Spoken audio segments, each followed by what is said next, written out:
Hello, everybody. Welcome to the MTG Place podcast. I'm your host, Corey, and with me today is Josh. How's it going, Josh? Hey, guys. Going very well. Very well. We played some Vintage Cube last week. That was fun. Yeah.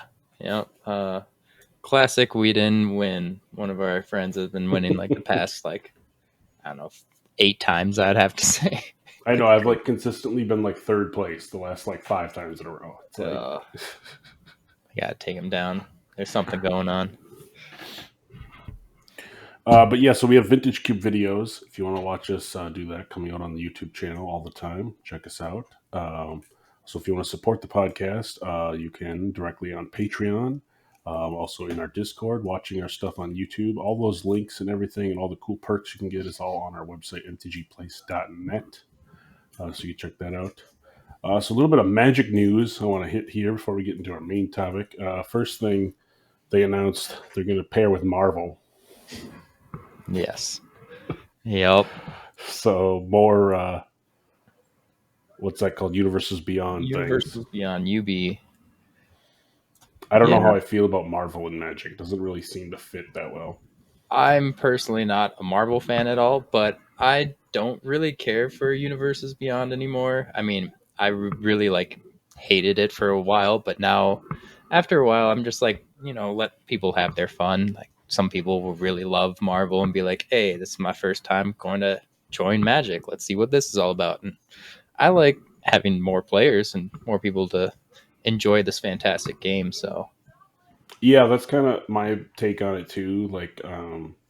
I really liked, obviously, the Lord of the Rings and the Doctor Who, just because I'm a fan of those. Yep.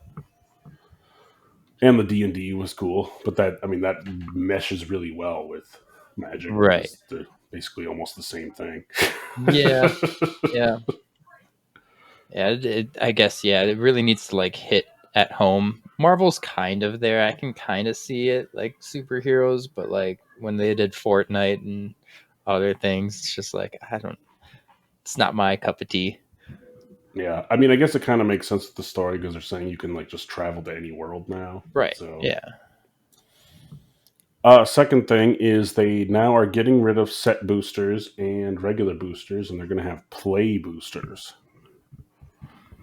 Yeah, which they kind of dug themselves in their own grave when they kind of made set boosters, being like, hey, here's a cooler product that you can open for fun and stuff, and then no one wanted to buy draft anymore. They're hey, because then draft was basically just used for limited then at that point. Yeah. So now they're trying to combine the two, which on limited I really don't think it's going to have that much of an effect, even though people are saying it will. But it's not going to be any different than what was it, March of the Machine or whatever, where you had the bonus slot and you had the foil slot right. could be a rare, so you could get or the battle slots, you could get 4 rares in a pack. They will be thinking about what goes on the lists and stuff. It's not like someone's going to open a Umezawa Jite from the list and be like, oh, I just ran the whole place because I opened up the Jite. Right, exactly. I'm sure they'll think about what they actually put in, just like Mother of Machines. Yeah, I think they said that they were going to change the list to be only 40 cards or something, right? Curated instead of the 300 cards it is now or whatever. And it will be only a 12% chance to get it versus the 25% it is now. So, yeah, everything's going up in price. I'm just a little upset that they're even more expensive than what set boosters are right now. So, yeah, but in comparison, a booster pack was $3-4 for 20 years. True. So 6 isn't too crazy. Yeah, but so there's going to be 6 commons, and then the list or a 7th common, and then 3 uncommons, and then a rare or mythic slot, and then a basic land slot, and then non-foil wild card. So that can be anything. That could be anything from common to a mythic rare, and then a foil in every pack now, guaranteed. And that could be anything from a common to a mythic rare, and then the add/token card. That was a little interesting. They said they're going to make more unique uncommons than unique commons. I mean, you still get more common cards in a pack, but there'll be more different uncommons than commons now, which just kind of racks my brain a little bit. Yeah, so I think before there was, what does it say? Oh, I guess it doesn't really say. But before there was X amount of commons in a set, and so now Mhm. there's going to be like kind of like, you know, mythic uncommons kind of thing. So it's not going to be like you used to open a booster box of cards and get, a playset of all the uncommons. Now it's going to be like you might get one or two of the good uncommons. Yeah, I'm just thinking about the poor Pauper players. Yeah. They get even less cards now. Yeah, but they don't need a ton, like, because I mean, No, it's still it's like 30 cards or whatever. you get like 20. one or two commons Yeah, in a set that's actually going to be playable. impactful. All right, so our main topic today, we're going to talk about the saltiest cards in Commander.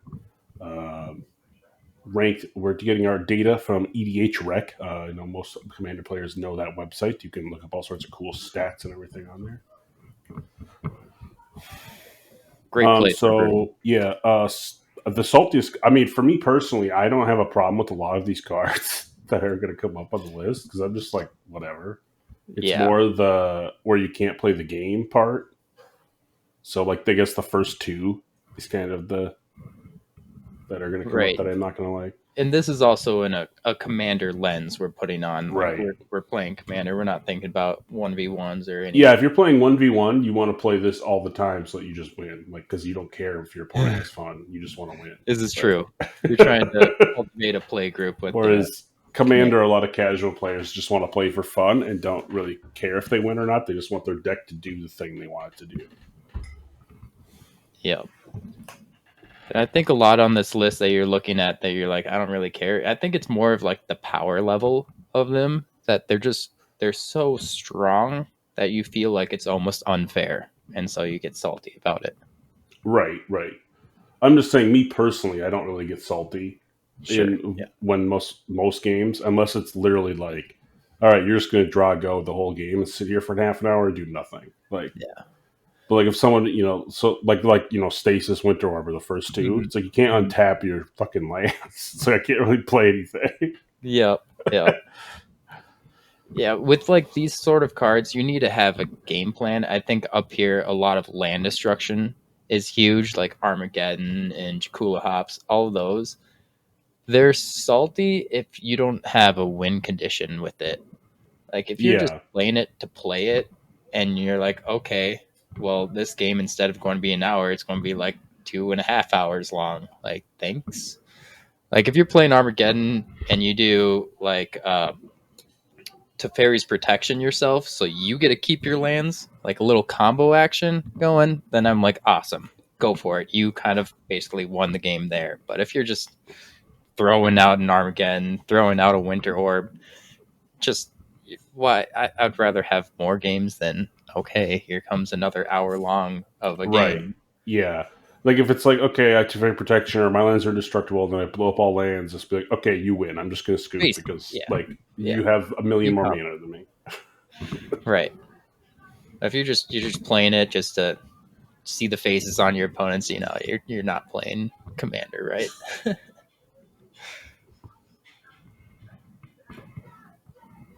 I think a Let's lot of see. these cards, my play group just kind of they already know, like especially Stasis, like you just kind of feel it. Like you don't really want to cultivate this sort of play style already. We kind of already like almost rule zero them out. I rarely ever see Static Orb or the Tabernacle of Pendervale.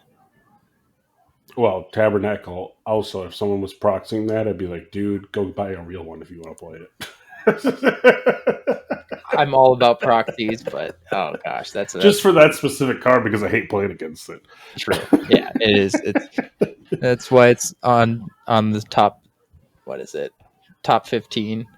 saltiest most Like card. Winter Orb, you do see quite a lot, I think. But Yeah, see, with the combo action, if you have Winter Orb and Urza, I'm like, okay, dude, you're doing it. Like, you Right. got your lands. You're not sitting with the rest of us just waiting on turns. Like, you're comboing. And then let's see, static orbs. You only get two things. I mean, but I mean, at that point, like it's kind of like what the Stoic Angel, where you can only untap one thing. Like that's not Mm-hmm. even on this list. Like there's a creature that does that. Who plays band? You can like my cousin plays Duretti with Hate Bears. Duretti, Chulane, I guess you need a super pushed commander to play band, which those Um, two are pretty pushed. yeah, Vorinclex is. Let's see. Well, that's just because your opponent's lands don't untap. If they just remove Right. that bottom line, nobody would care. Right. Yeah. Yeah. It's not having your lands is a big salt inducing for people. I see. I'm surprised Expropriate's back up in here. I thought that fell for a while. Like it used to be, like people used to play that card all the time, and they'd be Yeah. like, "Oh, I just get a whole bunch of extra turns." But now, like I feel like it's 9 mana. There's more efficient things I put in my deck. I find myself cutting it from my deck more and more, just because like I don't think like yes, it's good when you Yeah. cast it, but Yeah. I see it. I think it just has that reputation. Like everybody knows expropriate. Everyone knows it's going to like moan and grudge like over. Oh, okay, he's playing that. Like it. Like you're going to win off like a crater hoof too. That's also it's way down on the list, but it has a salt score of 1.7. It's just like we've seen it so many times, and it has that reputation. Expropriate is probably should be going way down, but it just has that name. Everyone knows. yeah. Then you have Armageddon, which is pretty much the same feeling as Armageddon. Jocko Hops, Obliterate, Devastation, Ravages of War. It's like Right. all kills your freaking lands. Destroy all lands. Thassa's Oracle, I honestly don't care about that much because usually they just combo off and win in one turn when they play that. But I mean, Yep. I get it because they're just gonna sit there and fiddle until they combo and then they just win and you don't do anything unless you have interaction.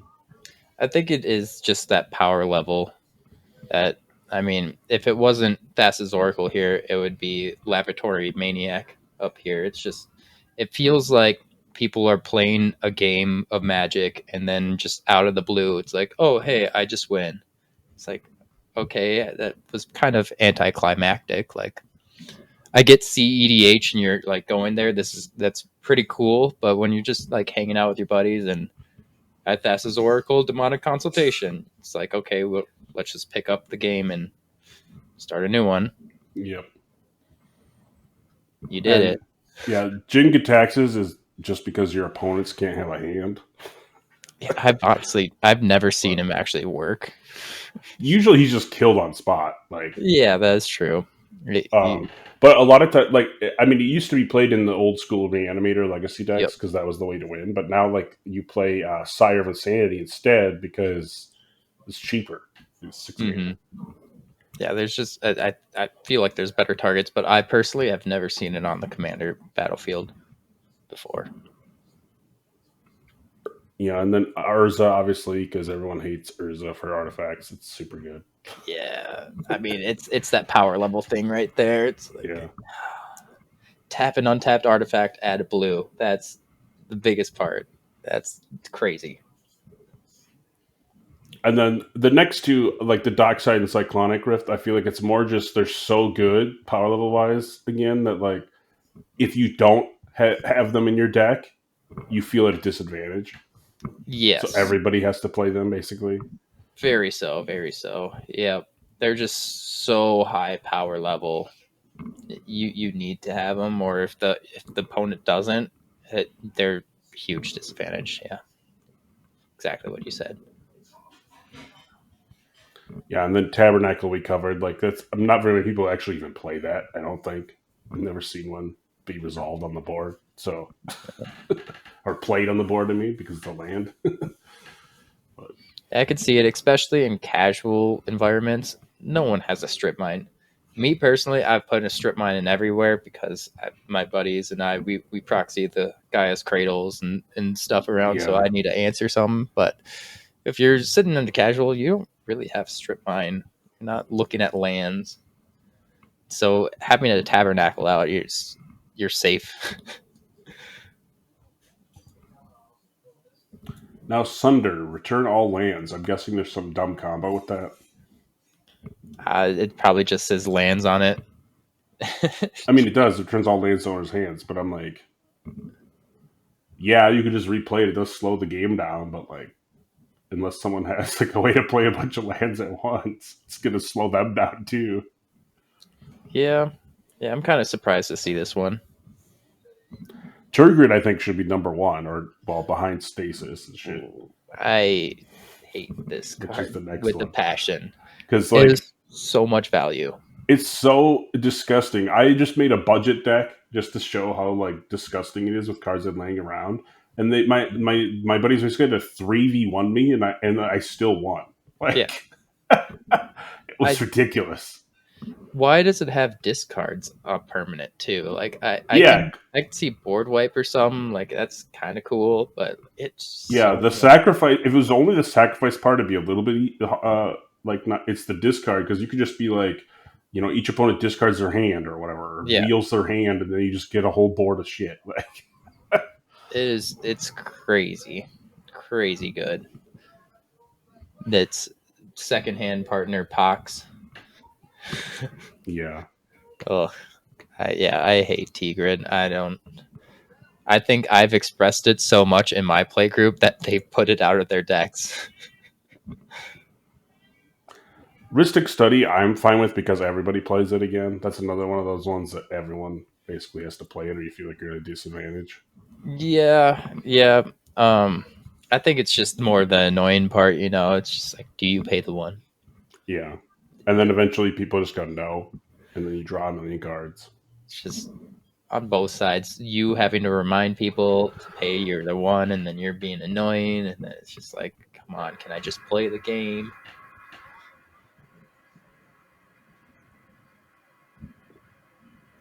And then Decree of Annihilation just exiles everything. Yeah, I think it's just it's the cycle destroy all lands. Yeah, but if you do hardcast it, you remove artifacts, creatures, Everything. lands, graveyards, and hands from the game. It's that whole point where it's like you need to win off of like don't prolong the game. They're already an hour long, man. Like I don't want to sit there for 2.5 hours. Yeah. And then Fierce Guardianship, the main issue with that, I think, is it was originally only printed in the one commander deck. And, like, A, it's a free counter spell, right? Yeah. B, like, everybody doesn't have easy access to it because there wasn't that many copies available originally. There is now, they reprinted it. But just got reprinted. Pick up your copies. Humility, people don't like all the Timmy people hate that because the creatures are just 1/1s. You don't really realize how bad humility messes up most decks until you play with it. It's like, oh, my Eternal Witness doesn't get its ETB. Yeah, unless your spells only, no creatures at all. Like so. Yeah, it's actually pretty devastating.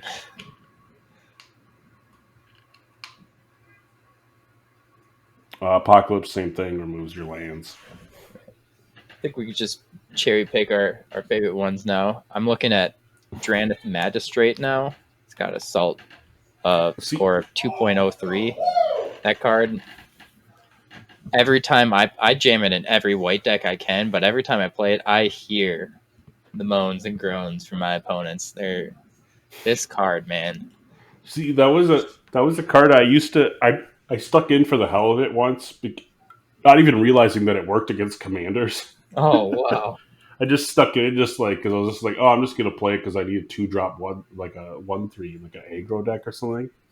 And then I was like, oh, this shuts off commanders. That's really good. Yeah. That's like the main reason I always run it for, and then eventually, actually, it like shuts down somebody on the whole play table. Actually, like it's crazy the amount of times Drannith Magistrate can come up. Well, especially with all the like impulse draw, play stuff from exile decks now. Right. Yeah. So I come in thinking, yeah, I'm going to shut down your commanders, but then at one point it's like, oh, one player can't play the game right now. Oops. Yeah, I personally hate Narset on here too. They have Narset. 1.9 for assault score. Yep. Any sort of those no draw combo type with the wheels, it's pretty intense. Notion Thief. I mean, heck, what was that? The Merfolk and Commander Legends that got banned right away. Remember Oh, that guy? Hullbreacher. Yeah, Hull Breacher. Yeah. Yeah, I was going to say Hull Breacher Horde, but it's just Hull Breacher. Mm-hmm. Yeah, those. It's bannable offense. Like they're Yeah. that good. They don't draw and you get something out of it. Yeah. Yep. Oko, I think, is just the grown test factor. Like, everybody plays it and everyone just goes Oko, and then they go, oh, freaking Oko, turning all my things into elks again. Yeah. Yeah, and Commander is a little bit easier to deal with, but still, like, making an elk and losing all abilities is crazy. And why is it a plus? Why is it a plus? Yeah, that was the pluses was the issue. It should have been a minus. I'll have to call out Grand Arbiter Augustine the Fourth, specifically not like specifically him, but anything that make your spells cost a little bit more is pretty intense. I've had like some games where my buddy had just a bunch of hate bears that said that, and man, I was sitting on like a preordain for like turn 5 until I could finally cast that. It's so sad. Let's see, and then Omniscience is on here. It's more annoying if they play it and then don't just immediately win the game. Because if they resolve it, I assume they just win. Like, I'm basically just gonna scoop at that point. It's really hard not to. Because they just win. Like, you can play everything for free. Like, go ahead Yeah. and play all your 10 mana cards. Yeah, it's pretty hard not to. There's cards that what is it? Mindslaver is a big one where they could just take over your entire turn. Oh yeah, the Emrakul does that too. Emrakul, or like Yeah. send triplets almost even. My buddy just his favorite thing is to Mindslaver someone and be like, all right, get up from your seat. Let me see your hand. let me get this hole. Just kind of sits all nice in your seat. It's like, oh my goodness. This is so bad. The Sorin's Ultimate does that too. Mm-hmm. Yep. Narset is one of my most hated commanders ever because of how it was built originally, where you just take infinite turns. Extra turns. Yeah, extra turns itself is pretty salt-inducing because you're sitting there already in a 4-player match. You're kind of waiting for your turn the whole entire time, and after like 10 minutes pass, someone plays an extra turn spell, and you're like, really?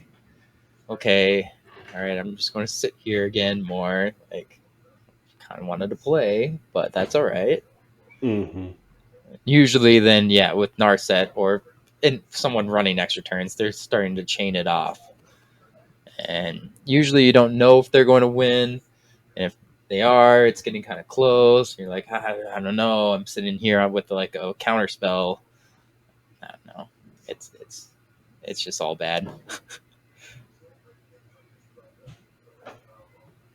All right, let's talk about the real salt-inducing cards. Chaos. Oh man, Chaos cards. Possibility Storm is possibly one of the worst cards ever printed. Yeah, well, Possibility Storm itself, yes, I don't care for that. But if you built a Chaos deck not around Possibility Storm, like if you're just Chaos Warping and Polymorph and shit, I'm like, whatever. Those I don't view as chaos.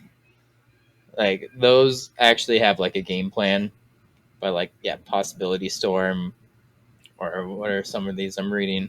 Warp World, some especially it's one of those new players. They've been playing for maybe like a few months, and then they see their first chaos card, and they're like, "Oh, I'm going to build a whole deck off of this." You start playing that game, and they're like, "This is the longest, worst game I've ever played."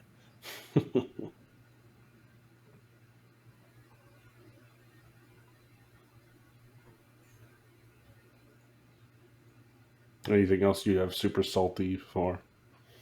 Yeah, going down this list, yeah, it's more of just power level or their notoriety, like DC or Crater Hoof Behemoth or Corval, just like really, really strong cards.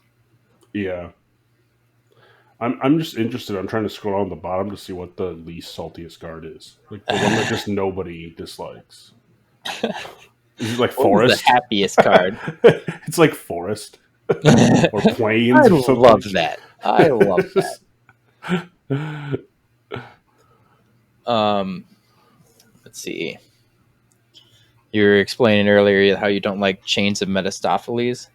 Yeah, I don't like that in as a judge because that the interaction with that in like Sylvan Library, there's like a flow chart because it's so annoying. Oh gosh. Yep. But yeah, and just because the old wording on it and even the new Oracle text is hard to understand. Yeah, very, very hard. I would say. So if I'm you play surprised that card, make sure you really know how it works. right, yeah. I'm just going to put it in here because it's a discard deck. Yeah, I like don't just don't throw know. that in your Nekusar deck because it's a discard thing. Yeah. Like you have to be able to explain to people how the hell the card works. Yes, that is a big part. I was saying you need to combo off with like your Armageddon or something. Like you need to know why you're playing these cards to play them.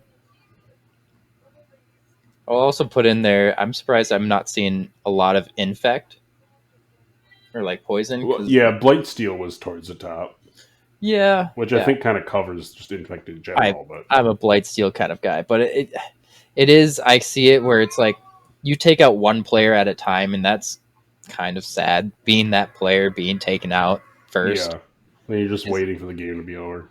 kind of the worst. I see one of my favorite cards, Toxrill, the Corrosive. Every time my buddy plays this as a commander, and gosh, it warps the game. Oh yeah, So Toxrill is insanely good. it, It becomes a mini game of how fast can I kill Toxrill. yeah, yeah. It's end of each end step, and creatures get skip -1. Like that's crazy. Most creatures don't have 4 toughness or higher.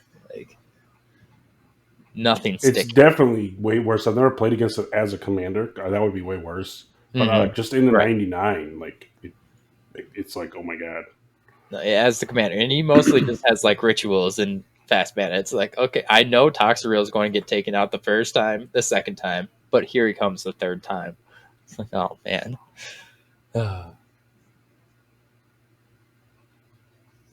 Ooh, I get major groans. I play Aura Shards a lot. I love that card. I think that card should be played more often, honestly, just with how many hateful artifacts and stuff there is out there. Yeah, Enchantments. I'm a Gave Brewer of Spores at heart. Love that guy. So I just create so many little one tokens that are expendable, but man, each little 1/1 is destroying an artifact or enchantment, and it's so See, good. and I'd rather play against that, like Aura Shards, than like Null Rod, where they just don't work. Like, so I just play my shit and it doesn't do anything. Sure, yeah, yeah. Like, I'd rather you blow it up and I have a chance to like get it back, play it again, or blow your thing up. Right, right. Like, because then I have more ways to interact. I don't know. I guess you have to play interactive decks then, which I've just been starting to do. Whereas if you just play your thing, then yeah, you wouldn't like that effect. Make sure you run removal, boys and girls. Pack that in. I'd Yeah, like also I say probably play 10 to 13 like single target removal right, in most decks. right. I also say the newest board wipe, the newest hottest one, Farewell. Everyone's putting in their deck. That's like even worse. I think that's super salt inducing more than like a Wrath of God because it exiles. Like Yeah, yeah, but I mean, there was Merciless Eviction before that, right? that's true. That's true. But this one, it can do all of it. Yeah, that's true. Instead of just one. And man, you usually choose the one that helps you the most. Like you'll keep your artifacts or whatever you're running and then exile the rest. And being exiled is way worse than being in your graveyard. Yep.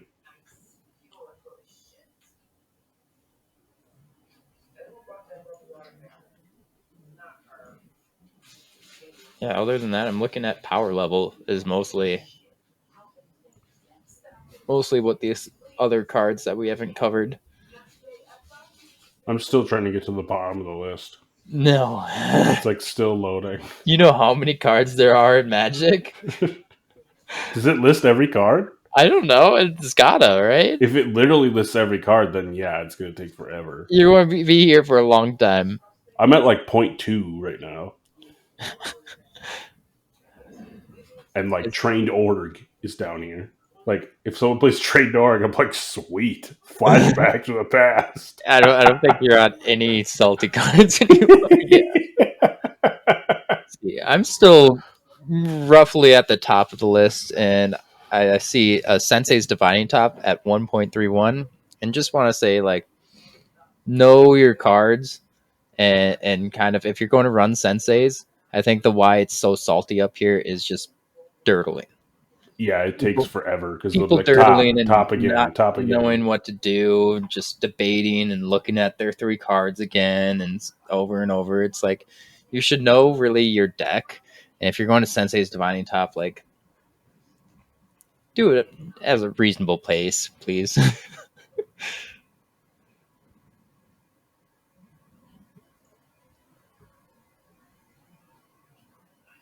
Let's see here.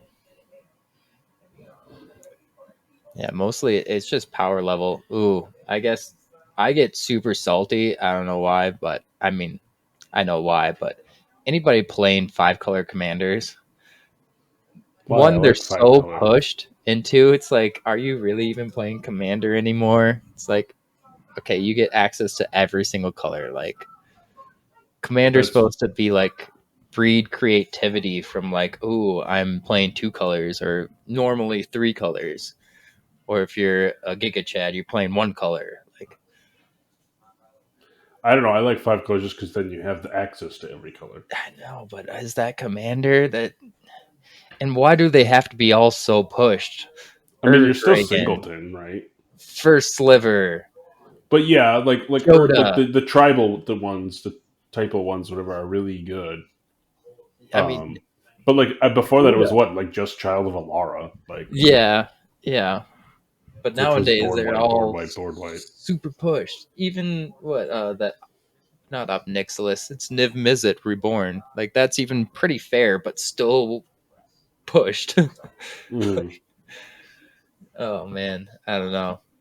Play You're playing a Chromat. 5-color commander. There's the mana bases are so good now that there is no downside of like playing 5 colors. It's like okay, you get access to everything.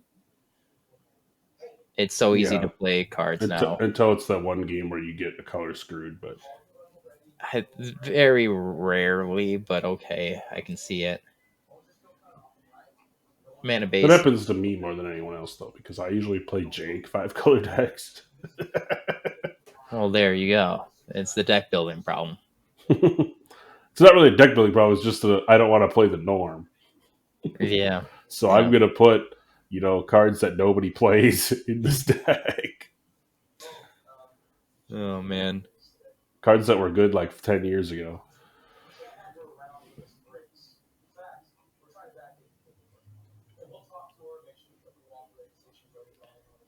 Yeah, I guess the only like it's power level as I keep saying. I'm scrolling through these. It's just like all power level, but anything that like warps the game too into like their own mini game. I guess rest in peace in a way, but Marilyn of That's all. Yeah, Mornsong. against graveyard decks. Marilyn of Mornsong, my buddy has been comboing off with this, and you get opposition agent, and Yeah, you just win. you win from there. But just Marilyn on her own is just playing a different mini game than what you came out and set here to do to play your deck is I don't know. I guess I could see it why it's salt inducing. Yep. I'm almost down to point one. I want to see what the least saltiest card is. I don't know, man. I don't think I'm going to get there. No. I'm going to get down to 0.19, and then I'll tell you what it is, and then somebody else can sit and vote all of them to tell me what the actual one is. There you go. Let us know in the comments down below. Oh, I see a relatively new card, Shieldred the Apocalypse. I guess that goes with That's all just the wheeling, the Narset, the yeah. Orcish Bowmasters is also a new one with the wheels. I guess a real hot card right now is the One Ring. Oh yeah, the One Ring. Seen people play that. Giving you protection, drawing you a bunch of cards, and in Commander you have 40 life, so the damage is pretty negligible. And I think a big reason why it's kind of salty is it's a little expensive right now. It's Really, how much is it? It's gotta be over 40. I thought there was a version for like $25, but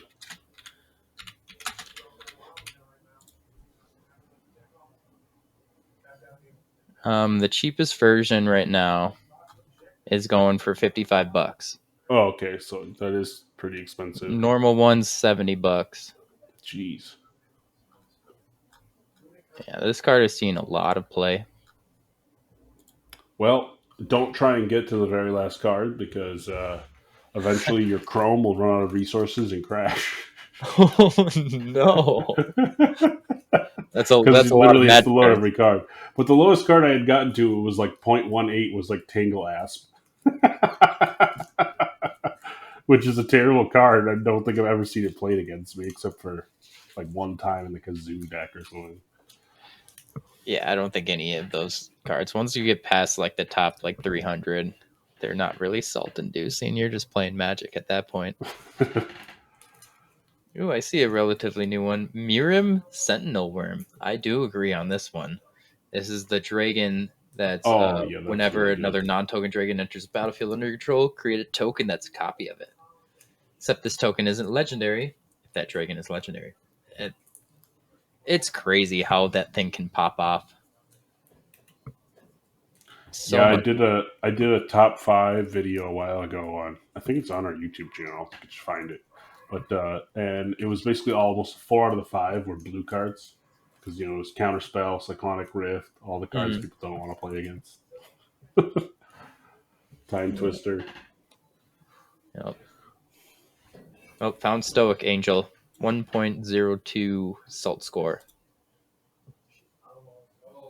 Yeah, it's easier to be killed because it's a creature.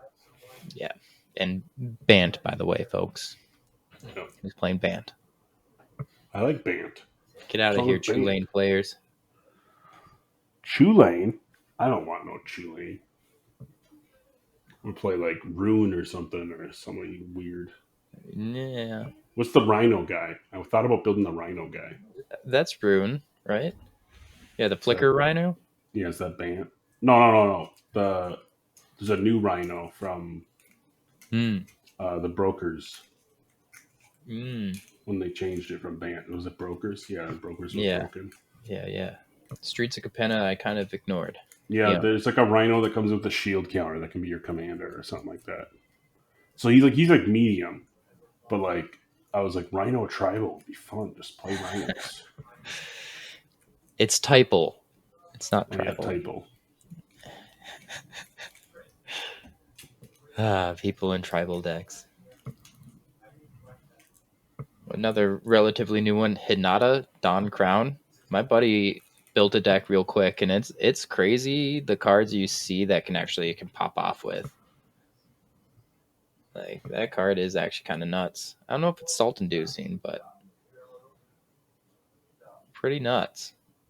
What else is salt inducing is when you combo off an Ur-Dragon and kill your buddy, and then your buddy goes, "Why are you killing me first?" And then someone has to point out he's comboing off and killing everyone this turn. He just has to make sure he has the damage right. Yeah, that's just Commander. if you have a mana dork start the commander game turn 1, you play Land War else, and then no one else plays something, and you attack someone, and they're down 4 to 39 from 40, they're going to remember that for the rest of the night.